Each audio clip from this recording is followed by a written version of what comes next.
This is News at 8.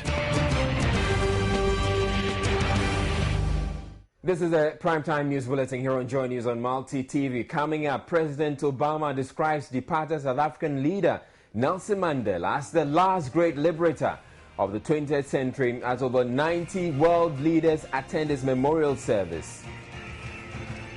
Meanwhile, former President Kufuor, at the signing of a book of condolence opening in his honor, has challenged African leaders to look beyond party colors and affiliations and rather use their positions to better the lives of their citizens. Commercial Court hearing capacity of CFA Executive Director to sue in takeover of Merchant Bank by Fortis to rule on December 18. Parliament formally denies allegation that MPs have been bribed with mobile phones. And despite advancements in computer technology, the Commissioner of Oaths, whose role was highlighted in the election petition, is unwilling to relinquish the manual typewriter. There's also business, sports, showbiz, and international news coming up in the next 60 minutes. News at 8 with Israel Lai.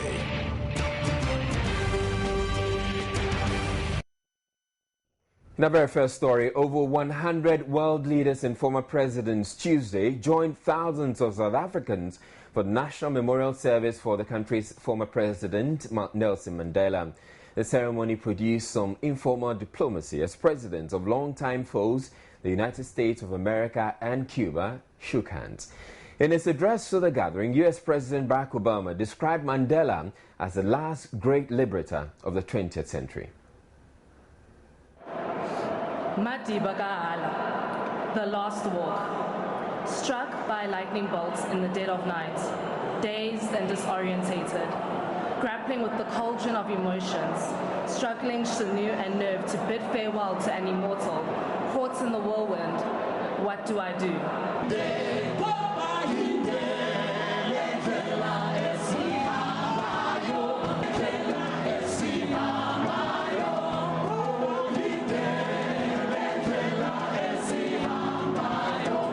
The FNB Stadium in Soweto was the venue for the memorial service for the late anti-apartheid icon Nelson Mandela, who died on December 5, aged 95.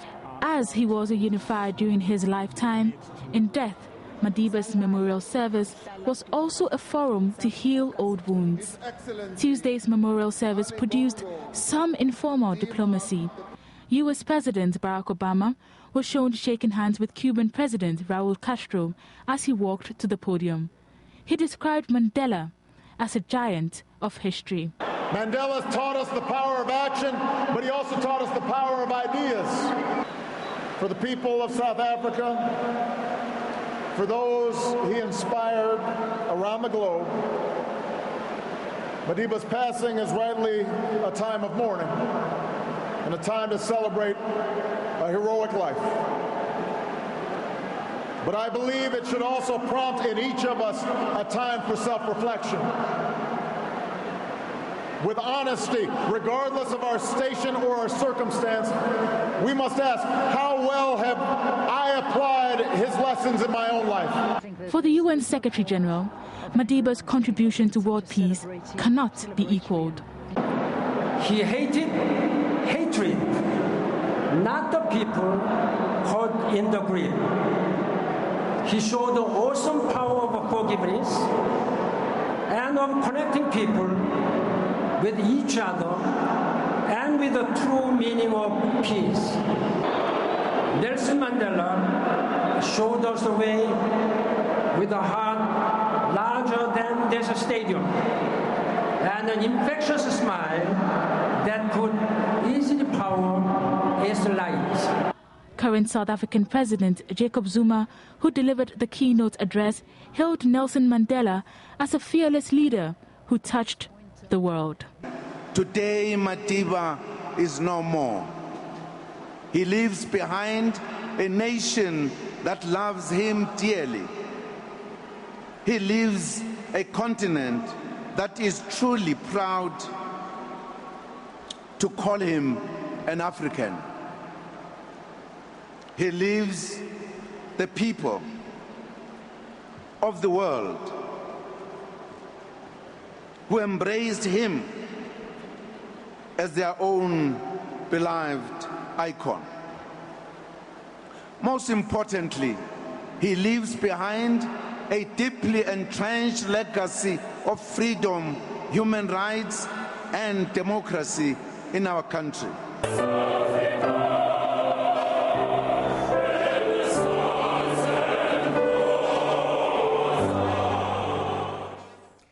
Here in Ghana, former President John Agyekum Kufuor has challenged African leaders to look beyond party colors and affiliations and use their positions to better the lives of their citizens. He's also urged African leaders to emulate the shining example of the late South African leader Nelson Mandela, who worked for the improvement of his people in particular and Africa in general. Former President John Agyekum Kufuor extolled the virtues of the late South Africa leader when he signed a book of condolence opened for President Mandela at the High Commission of South Africa in Accra. He was a very rare type of human being. When we talk of people of destiny, definitely he exemplifies such, constantly thinking of how to improve the quality of life for all. You don't go in and say, this is my party, or this is my tribe, or this is my religion, or this is my gender. No. Human beings are human beings everywhere. And this man advocated peace and justice for all. The National Chief Imam, Sheikh Dr. Osman Nuhu Sharbutu, who was also at the High Commission to sign the Book of Condolence, described Mandela as a man of great spiritual elegance, an icon of true reconciliation, and a man who had a unique political personality worth emulating by the rest of the world. He signed Mandela's Book of Condolence opened in Accra, adding his life was worth emulating and he should be celebrated as such. But his name will remain in the minds of humanity for as long as we live.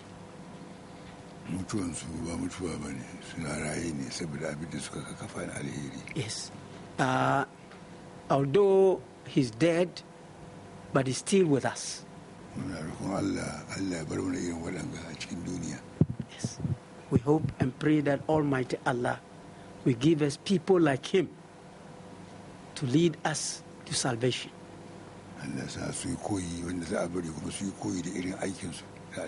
We hope those left behind will learn from the works of the Madiba. British High Commissioner Peter Jones, Ambassador of Iran, and other corporate bodies also signed the Book of Condolence. More Vice President Emisa Arthur, who also described Nelson Mandela as a symbol of resilience, patience and tolerance, who exhibited exceptional leadership qualities which would shape and inspire present generations and those yet unborn. He was also at the South African High Commission to sign the Book of Condolence opened for the departed anti-apartheid icon. We are celebrating a life, the life of an icon, of an African icon, who became not only an African, but a global citizen. But he had a vision, and it's that vision that will inspire the future generations so that we can achieve societies that are not based on racial profiling. Working towards it, we will achieve the unity, because his life is an inspiration, and it can only excite and lead us on. Leaders of Africa, from Kwame Nkrumah and the cohort then and now, are all working towards an African Union.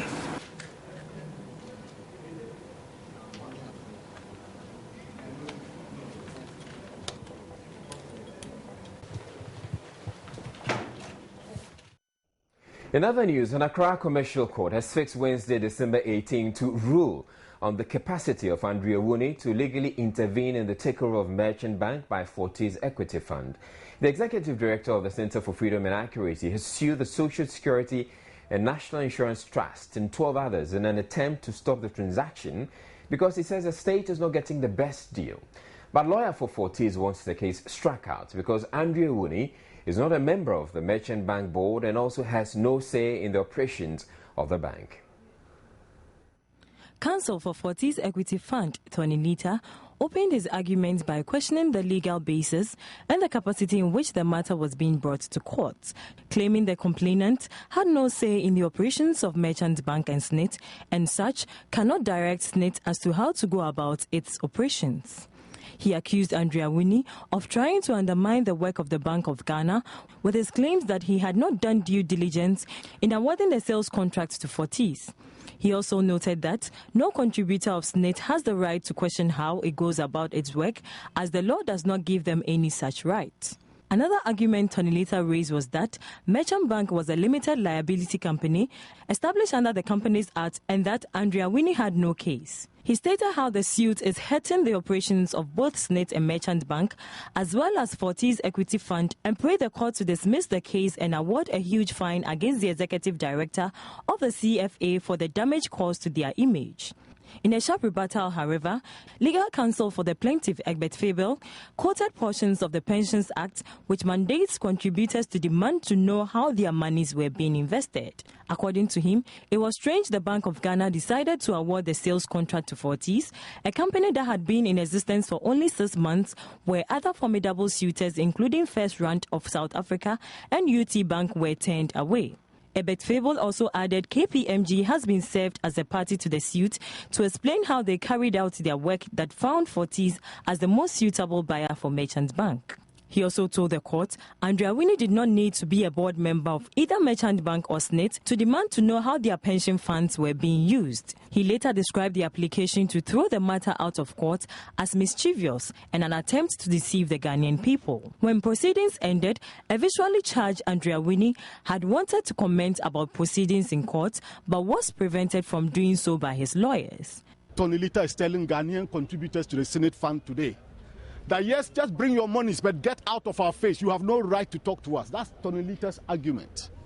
And if that makes sense to contributors, let them all sit down. But you see, beyond the court case, let me give Ghanaians a message. Some powerful and influential people, let me just say my peace of mind. Some people in our society have found their way into powerful and influential positions. They are seeking to maintain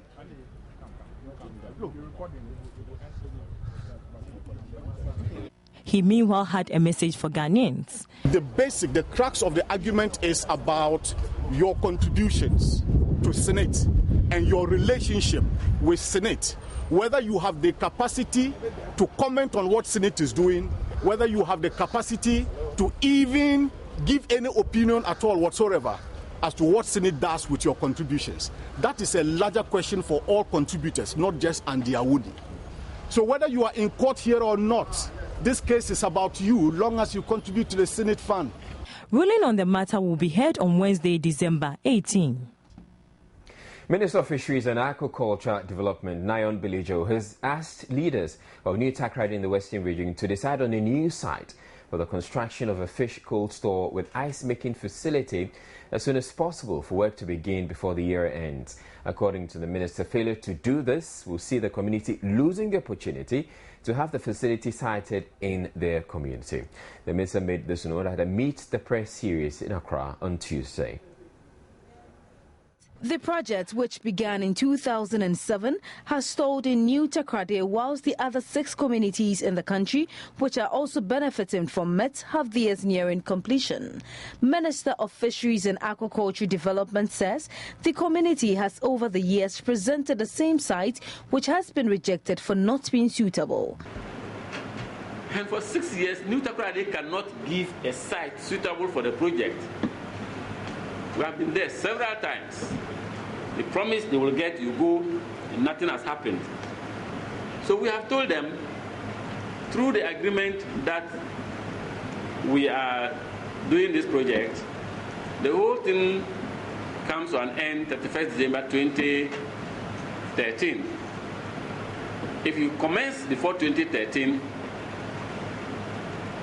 once you've commenced, it will go on. But if you have not commenced, a line will be drawn, and there's nothing we can do. The minister at the press meeting also announced the initiation of processes to implement the Fishermen Life Insurance Scheme.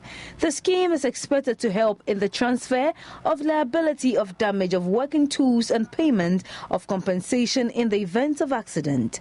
The scheme is also expected to provide an avenue for capital accumulation in the event that no disaster occurs and will be paid to fishermen in the course of their lives. A pilot scheme is planned to be rolled out by the first quarter of 2014. Fishermen will receive compensation and or benefits in the event of incapacitation, death and or destruction of working tools in case of disasters. He added measures are being put in place to develop a law against using children for fishing in Ghana. Child labor is a big issue. ILO takes it seriously, and therefore we will be formulating policy to be in consonance with international requirements on child labor. I know it is prevalent on the Water Lake. You cannot go there one night and say clear child labor. You need policy, you need strategy to implement, to eliminate child labor. The ministry is determined to explore innovative ways for funding and improving its activities and services. We have more news coming up. Stay tuned.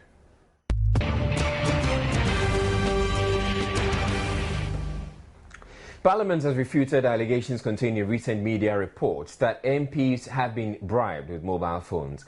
The leadership of the House, led by the Speaker, vehemently described the allegations as false and urged the media to correct the reports. The issue was raised on the floor by a ranking member of the House and MP for Kwesimintim, who asked the Speaker to intervene. People are saying that MPs have been given some phones as bribes, which has taken a turn that, for now, that is the best example everyone is giving. The Speaker then came in to correct the suggestion that Parliament is being corrupted. Initially, I was minded of referring this matter to Privileges Committee, but later on, when he gave me the explanation, I have this Gota phone about 5 years ago. And I know Parliament, staff of Parliament had this phone about 10 years ago. Yes. No, about 2006. Yes, so that's about how many years? About 7 years ago. I know some staff members of Parliament have this phone about 7 years. I had mine about 5 years ago. So after the majority leader explained to me that it was the same phone that was given to the members of Parliament, I was thinking that this matter would have been taken on the floor of the House long to correct the records, as the Honourable Minority Leader rightly pointed out, but we delay. He then invited the leaders from both sides of the House to make their submissions concerning the matter. I think basically the issue that is raised is important. The facility that's been given to members of Parliament security facilities. They are not cell phones as such, and it's supposed to enhance the work that we do. Speaker, so that's what there is to it. And if anybody alleges that it's supposed to be bribe given to members of Parliament, I think that person would be wrong. Even those security phones are not the property of honourable members. They actually have been assigned along constituency basis. And if any member is leaving this house, he cannot take that communication equipment away. So it's actually not a property for any individual member of Parliament. And I think we need to set that record straight. And rightly, as the member who raised the issue has said, you cannot even communicate outside the particular circuit for which is there. And Mr. Speaker will know that there are many important reasons why this additional security feature has to be introduced in the House. In fact, they are building up a database in which every member will have his number actually coded on it, and you should be able to call a member on that circuit without having to go on any other platforms. Business then continued. Meanwhile, the House has approved 2 budgetary allocations for the Ministry of Communications worth 93,988,899 Ghana cedis and 531,389,023 Ghana cedis for the Ministry of Water Resources, Works and Housing. This was, however, after sitting was suspended over the absence of the Finance Minister. MP for Otafo and ranking member Dr. Anthony Osei questioned the absence of the Finance Minister or his representative contrary to a directive by the Speaker. It's not here. We have difficulty with appropriations, and I think you ruled yesterday, and we have to stick to our decision. We can't keep repeating it. If there's an error, what is going to happen? Honourable members, I suspend sitting for 1 hour. The House subsequently resumed after an hour, this time with the Finance Minister. Seconding the motion moved to approve the allocation for the Communication Ministry, members from both sides of the House urged the Minister of Finance to do more for the ministry in subsequent budgets as the world today revolves around the sector. The presidency or the government machinery was given 65 million. And all the ministries lined up here, communication is not part of it. Nothing was given to or allocated to communication ministry. It tells you that as a nation, we don't prioritize our needs. I share the opinion and the view that we should construe the Ministry of Communication as an infrastructure ministry and support them with the necessary investment. Member for Keta, Richard Kwashiga, was concerned about the cut on the request made by the Water Resources, Works and Housing Ministry in the 2014 budget, saying it will affect the provision of potable water. It is disheartening that the amount of money that was allocated to the ministry has seen a reduction this time around. And what that means, therefore, is that a lot of the projections that the ministry has intended may not effectively be achieved. There are some communities that are having acute challenges with water. And indeed, the people of Anyako, Seva, and Konu in the Kata municipality for the past 7 years have been struggling for potable water. The minority leader, Osei Mensah-Bonsu, could not agree more with his colleague from Keta. As it is now, 531. Mr. Speaker, it's a climb down from last year's allocation by almost 50%, if one factors in inflation and the depreciation of the city. So where are we? Are we going forward as a nation, or are we taking a few steps backwards? A member of the Water Resources, Works and Housing Committee, Emmanuel Kwesi-Bejira, also raised issues of the housing deficit. When you look at the budget, there was not enough funding for housing projects, and I want to appeal that the ministry will drive, as the minister has told us, that they are going to make sure that we get PPP, that's public-private partnership, in the delivery of housing. They will do that and make sure that more houses are constructed to get the deficit of our housing in Ghana corrected. Sitting was adjourned to Wednesday, December 11. The lack of the Commissioner of Oath's signature and stamp on the pink sheet exhibits became an issue during the 8-month-long election petition challenging the results that declared John Mahama president. Few, though, appreciate what these professionals do, unless there's been the need for you to adopt your husband's name after your nuptials, get an indenture for a plot of land, or have your pink sheet witnessed and signed. Gifty Ando Apia took it upon herself to find out what exactly they do and why they still hold on to their manual typewriters in this computer age. Before the advent of the personal computer, the typewriter was the main office machine, and to the Commissioner of Oaths or licensed letter writer, the greatest companion. With it, they could type your applications and all other official letters, as well as a myriad of other clerical tasks, which would usually be done in an office setting. Having acquired some quasi-legal training from the judicial service also enabled them to undertake some specialized tasks. Located at vantage points, usually around the courts, they attract persons such as Presla and Yeboah. Application,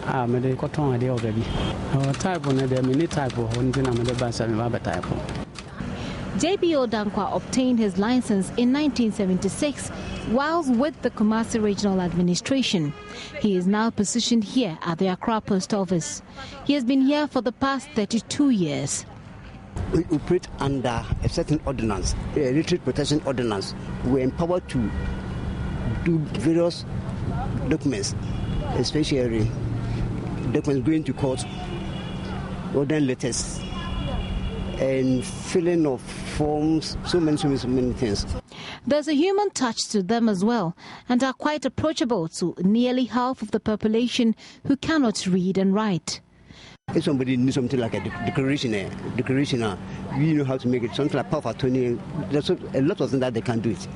Boama is a retired secretary who finds pushing the rail on the manual typewriter after each sentence great exercise. He is, however, not excited about how society perceives them now. You imagine this old lady coming to me, telling me all her problems. I have to marshal all my ideas and make sure that I do the correct job for her. And there is nowhere to sit, so government can even create some shelters for us. You see, it is done in advanced countries. They don't play with the typewriter and the writers and then commissioner for oaths and what have you. He especially is not happy about being classified by the Accra Metropolitan Assembly as tabletop traders. You will be sitting down here, they will come, my friend go, my friend push. It is very, very, very, very sad. Income tax come to correct their tax. EMA come to correct their this. Excuse me to say, they don't take proper care of us. How much in taxes do you pay in a month? It depends, you see.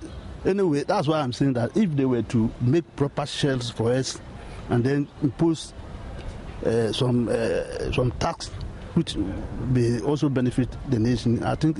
But here is a case which they have classified as those people who have been selling on the table. In this ICT age, when the computer can do virtually anything, it is quite intriguing that these commissioners still rely on manual typewriters and people still patronize their services. But Boama does not agree the typewriter is obsolete and does not also think the computer can do all the things they do. It doesn't use any electricity. The keys are very flexible. Well, this one, it types some documents which, of course, computer can't type. You see, you have some old documents like indentures, which, of course, you can't put inside a computer to be typed. And I must be specific, and I must be proud that this machine will keep on existing. Computer will come and go.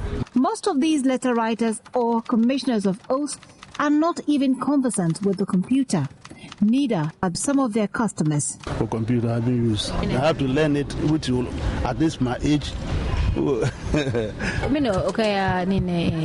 Internet cafe. Computer order and so minibi. And then we'll be there and get me to me. They usually don't charge so much, by the way. Depending on the type of service you require, however, you could pay as much as 100 Ghana cedis. I never encountered any of the commissioners who worked on any of the pink sheet exhibit in the famous election petition case. This, they explained, could be because there are some lawyers also licensed as such, and so they may have done those jobs. They, however, insist they will continue to be relevant and would be more than willing to assist you should you need their services. For Joy News, Gifty Andoapia, Accra. All right, the Airtel Ghana has settled the 14,000 Ghana cedis rent owed by the Senior High Technical School for the Deaf, which left them threatened with eviction. The telecoms firm also donated a 10 kilovolt generator to the school and paid for an extra year's rent. Head of Corporate Communications, Donald Jura, explained the gesture was part of the company's pledge to support the underprivileged in communities and children in particular. Up next, we bring you business with Abigail Adumaku-Entry. Welcome to Joy Business with me, Abigail Adumakuenchi. Now, the current board chair of Merchants Bank, Noel Ni Ado, is likely to chair the reconstituted board of the institution. The former deputy managing director of HFC Investments was recently appointed by SNET to replace Marion Bano, the former board chairperson of the Merchants Bank. However, sources say Mr. Ado would be asked to preside over the new board. Joy Business gathers the new members could be announced tomorrow. Joy Business has also learnt some of the members of the old board would be part of the new board. Meanwhile, SNET has dissolved the current board of Merchant Bank. Joy Business gathers the remaining 4 members on the board were yesterday asked to step aside after SNET thanked them for their service in a letter. It is unclear what might have influenced the decision, although their term was due to expire at the end of this month. Some of the directors of the bank last month resisted attempts for them to resign voluntarily.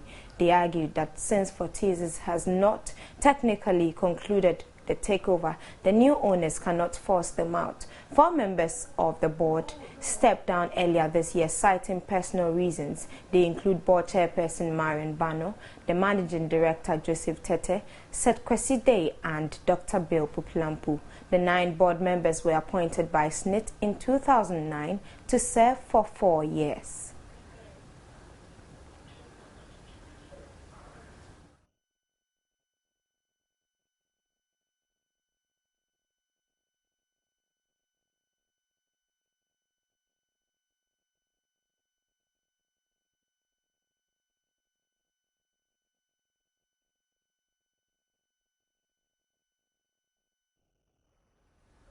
Well, the law expected to guide government's plan of partnering private businesses to undertake major infrastructure projects is expected to come into force by March next year. Government earlier this year set December 2013 as deadline for law to be operational. However, delays in working out the financial modules and other issues has affected its approval by Parliament. Some investors have told Joy Business this is affecting them, especially when majority of projects outlined in the 2014 budget are public-private partnerships. Minister of State in charge of private sector development, Rashid Pelpo, tells Joy Business they are working to ensure that law comes into force by the new target date. Some analysts say embracing the policy fully can address the country's development woes.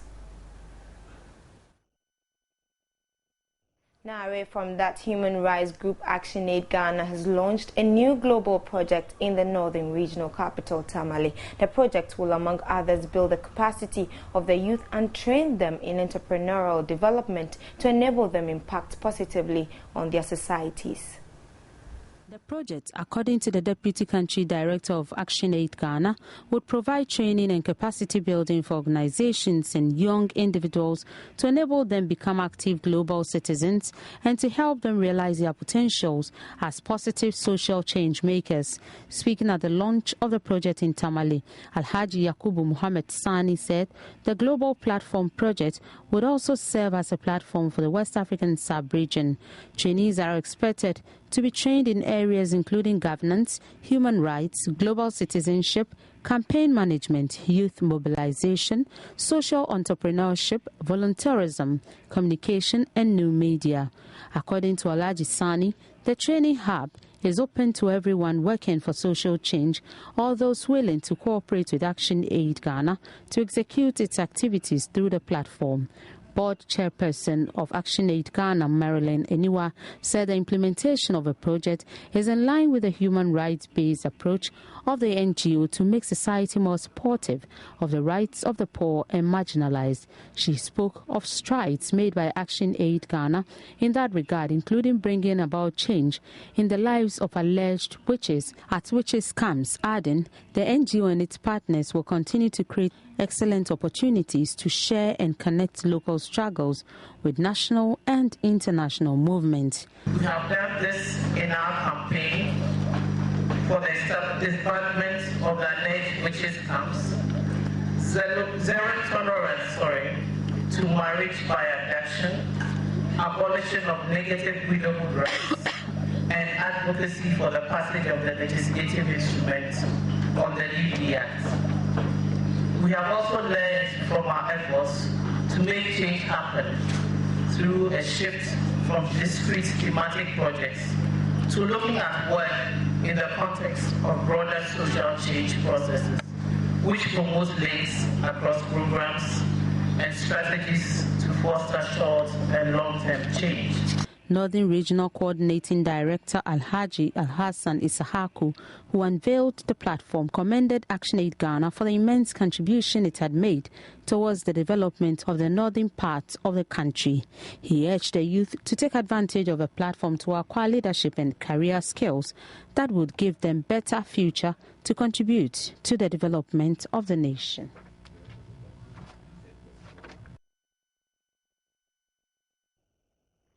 And that'll be all for business. I'm Abigail Adumakwenchi. Sports is up next. Joy News Business was Right, news making rounds in the world of sports, and time to chase after all of that. We first of all start with the Ghana Premier League, and the second transfer window of the Ghana Premier League closed yesterday, with Premier League sides completing deals to beef up their squads for the second round of the season and continental assignments. Talk of continental assignments, winners of last season's MTN FA Cup, barima.asare, league leaders Asante Kotoko and Accra Hearts were the busiest. Here is a wrap of who moved where. Kumasi Asante Kotoko signed two former Black Stars players Isaac Boache and Rahim Ayew. The Ghana Premier League leaders beat the deadline by registering these two experienced players. Isaac Boache played for Armenia Bielefeld in the Bundesliga and a host of clubs in the German second division. The striker also made several appearances for the senior national team during his playing days with Ashanti Gold in the domestic league. Rahim Ayew, who is the first son of legendary Abedi Pele, also returned to Ghana after a brief spell abroad. He was a part of the Black Stars squad that reached the quarterfinals of the 2010 World Cup in South Africa. FA Cup title holders barima.asare tied up their new player registration with Michael Hellegbe and holding midfielder Lekufo topping the bill of four new signings. Asante Kotoko were resigned to losing experienced midfielder Michael Hellegbe after contract renewal talks broke down between both parties. barima.asare did not only secure Hellegbe's cards, but also secured that of enterprising defensive midfielder Benjamin Akufo from Tema Bay's Amidias Professionals. Kotoko had earmarked the youngster as a future addition to the club's midfield. Jacob Esiedu Apau, who was loaned to Armenian club Shirak FC in May, has returned to the club, while ex-Kinfaiser right back Samuel Ladade has been registered as a free agent by barima.asare. Accra Hearts aborted the signing of top Ivorian striker Guantuhu Kaplaka due to his excessive demands. The former JSK of Tunisia attacker impressed in training, but management of Hearts had to abandon negotiations after the 24-year-old and his representatives reportedly demanded $80,000 as an enticement fee for half a season. The Phobians, however, secured the services of his compatriot Ediko Berenga, Ezekiel Tete of Zaytuna FC, Abdul Manan Mustafa of Kumasi Asokwa Warriors, and former Ash Gold left-footed attacker Gerald Odupong Wellington. Defender Philip Buampong has also completed his return to the club after a spell with Al Shola FC of Saudi Arabia and will be fully available for Hearts when the second round of the season begins on February 11th. All right, so definitely, we're now just getting to it and talk about the UEFA Champions League. We now talk about the UEFA Champions League. 8 games currently underway. It's the ultimate games in the group stages. So tonight, we'll know who has moved from where. Just a few, because some of the groups are dead rubbers, really, in terms of who has qualified from it. We're now getting to the results and tell you what's happening right now. There's a bit of Ghanaian interest because of Kojo Samuel. He's playing for Juventus, and they need to consolidate their place in the next round. So let's quickly go straight into it right now. That particular game, I'm told, has been halted, the game between Juventus and the Galatasaray. It was an all-important game. I'll tell you how important that was in the first time. Now, let's now talk about Group A. Manchester United are drawing goalless with Shakhtar Donetsk after the first half. They need to prevent a third loss at Old Trafford, and Shakhtar Donetsk need to win this game if they want to qualify into the next stages. Currently, the result between Real Sociedad and Bayer Leverkusen is not a good one for Shakhtar Donetsk, because if it stays this way, Bayer Leverkusen will go through with Manchester United. Let's get into Group B and talk about the Ghanaian interest. Kojo Samuel's game, I mean, you're talking about Juventus against Galatasaray, has been halted because of snow, so we'll have to wait to find out. It's also a very crucial game because Juventus have 6 points out there, Galatasaray have 4. A win for Juventus means they will move into the next stage of the competition, but a loss will be very bad there. And then we look at the other result in Group B. Real Madrid are leading Copenhagen by 2-0. They are runaway leaders in Group B anyway. Doesn't really matter over there for them. In Group C is also a dead rubber, I have to say, because Paris Saint-Germain are leading by 1. I mean, actually drawing 1-1 with Benfica. A strong fight between Olympiacos and Anderlecht. Anderlecht are out of this. They'll be watching that game up there. And then we're getting to Group D now. Manchester City are losing to Bayern Munich by 2-1. It's a story of Manuel Pellegrini, really, and how the season has gone for him on away games. Not a very good story for them there, but Bayern Munich are simply unstoppable. Victoria Plens are drawing goalless with CSK Moscow. This is how it's looking after 45 minutes. And, of course, we'll be finding out what will happen, really, with that game between Juventus and Galatasaray, where there is some Ghanaian interest. That'll be over sports tonight. My name is George Adijuna. Israel will join us with something more. You do have a good night. Sports was brought to you in association with. Now, some international celebrities who have had the opportunity to share the spotlight with Nelson Mandela this afternoon joined tens of thousands of people at the FNB Stadium for the memorial service of the late South African leader. Among them were British supermodel Naomi Campbell and Irish activist and U2 frontman Bono. For the first time in a long while, global celebrities like Naomi Campbell and Bono did not grab media attention as much as they usually would at the memorial service for Mandela. They were dwarfed by the sea of global leaders at the event. Hollywood actress Charlize Theron, a South African, also attended the memorial service, having had a personal encounter with Madiba in 2004 after she won an Oscar for her role in the movie Monster. But they were not the only celebrities present at the ceremony. American multiple award-winning gospel singer Kirk Franklin, who performed at a gospel festival in Durban at the weekend, also sang at the ceremony.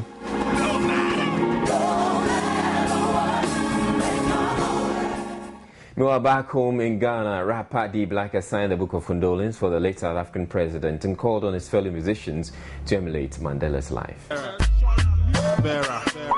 For me, Mandela is a legend.